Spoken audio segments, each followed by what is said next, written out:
కామాక్షి దీపం నిజంగా మనం అక్కడక్కడ చూస్తూ ఉంటాం. ఇంట్లో కామాక్షి దీపం పెట్టుకోండి, అదృష్టం, ఐశ్వర్యం కలిసి వస్తుందని. నిజంగానే కామాక్షి దీపం గనక ఇంట్లో పెట్టుకుంటే మరి ప్రతిరోజు పెట్టాలా? విశేషమైన తిథుల్లో పెట్టాలా?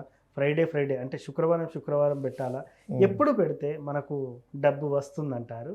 నిజంగానే కామాక్షి దీపంతో డబ్బే డబ్బు అనేది టైటిల్ సూట్ అవుతుందంటారా? ఒక విషయం గుర్తుపెట్టుకోండి, కామాక్షి అనే కాదు, ఏ దేవతనైనా సరే మీరు భక్తి శ్రద్ధలతో చేస్తే ఖచ్చితంగా ఇస్తుంది. అయితే కామాక్షి విషయం దగ్గరికి వచ్చేసరికి కామము అంటే మీ కోరిక. ఎస్. ఆవిడ యొక్క కంటి చూపు పడితే మీ కోరిక తీరుతుంది. కామం అంటే ఎంతసేపు సెక్స్ అని కాదు అక్కడ. మీ యొక్క సంకల్పం, మీ యొక్క కోరిక ఏదైనా, ఎస్. ఐఏఎస్ అవ్వాలనుకుంటున్నాము, లేకపోతే ధనం రావాలనుకుంటున్నాం, బిజినెస్ బాగా గ్రో అవ్వాలనుకుంటున్నాం, పిల్లలు పుట్టట్లేదు లేదా పెళ్ళి అవ్వట్లేదు. అమ్మవారికి ఎప్పుడైనా మీరు కామాక్షి ఆలయానికి వెళ్ళారా? మీరు వెళ్ళలేదు కదా, వెళ్ళి చూడండి, చాలా బాగుంటుంది. ఎస్. అసలు ఆ వాతావరణం చాలా ప్రశాంతంగా ఉంటుంది. ఓకే. అమ్మవారి కళ్ళు తిరుగుతాయండి, కనపడతాయి, తిప్పుతుంటే కనిపిస్తాయి. ఓకే. చాలా అద్భుతం అసలు. అమ్మవారి కళ్ళు తిరుగుతున్నట్టు. మీకు బుధవారాలు, ఆదివారాలు సాయంత్రం 4:30 ప్రాంతంలో స్పెషల్గా అక్కడ కూర్చోబెట్టి చేస్తారు. ఒక 2 hours ఉంటుంది ఆ ప్రోగ్రాం, అభిషేకం చేసేదంతా కూడా చాలా అద్భుతం అసలు. అయితే కంచి కామాక్షి అంటారు.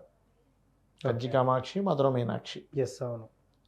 ఈ కంచిలో ఉన్నటువంటి కామాక్షి అమ్మవారిని అక్కడ వాళ్ళు ఒక నమ్మకం ఉంటుంది. అక్కడ ఓకే, పౌర్ణమి నాడు అక్కడికి వెళ్ళి కూర్చుంటే వచ్చి అమ్మవారు వచ్చి ఏం కావాలని అడిగి వాళ్ళకి క్లియర్ చేస్తుంటే వాళ్ళ సమస్యని కోరిక తీరుస్తుంది అంటారు. అంటే వాళ్ళు కూర్చొని ధ్యానంలో ఉంటే అమ్మవారు వస్తుంది అని చెప్తూ ఉంటారు. ఓకే, ఆ రకంగా.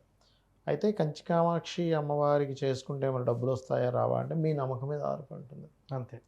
చాలా మంది నమ్మకంగా భక్తిగా చేస్తే అంటే ఎలా ఉంటుందంటేనండి, అమ్మవారి అనుగ్రహం ఎప్పుడు కూడా తను మనం కావాల్సింది ఇచ్చేసి తర్వాత మనం లైన్లో పెడుతుంది. ఓకే.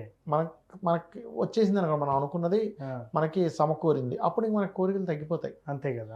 అప్పుడు ఆమె వైపు తిప్పుకుంటుంది.